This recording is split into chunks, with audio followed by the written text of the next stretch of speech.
Hi friends, இன்றைக்கி பிரேக்ஃபாஸ்ட்டுக்கு பருப்பு கத்திரிக்காய் கடையல் பண்ணியிருக்கேன். வாங்க எப்படி பண்ணுறதுன்னு பார்ப்போம். குக்கரில் பாதி அளவு துவரம்பருப்பு, பாதி அளவு பைத்தம்பருப்பு எடுத்து நல்லா வாஷ் பண்ணி எடுத்துக்கிட்டேன். இதுக்கு தேவையான அளவுக்கு தண்ணி ஊற்றிக்கலாம். அடுத்ததாக 3 தக்காளி கட் பண்ணி ஆட் பண்ணியிருக்கேன். நீங்கள் தக்காளி கம்மியாக ஆட் பண்ணிவிட்டு புளி கூட சேர்த்துக்கலாம். அடுத்ததாக பாதி வெங்காயம் ஆட் பண்ணிவிட்டு இன்னும் பாதி வெங்காயம் தாளிக்கிறதுக்கு எடுத்துக்கிறேன்.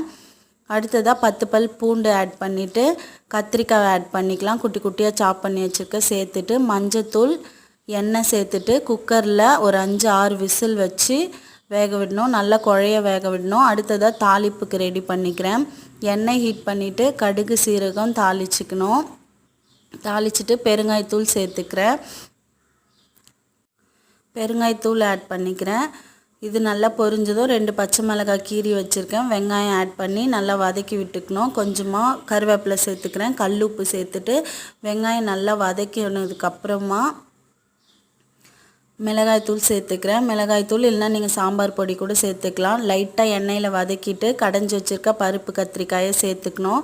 கொஞ்சமாக தண்ணி ஆட் பண்ணி ஒரு 2 நிமிஷம் கொதிக்க வச்சு எடுத்தால் கத்திரிக்காய் பருப்பு கடையல் ரெடி.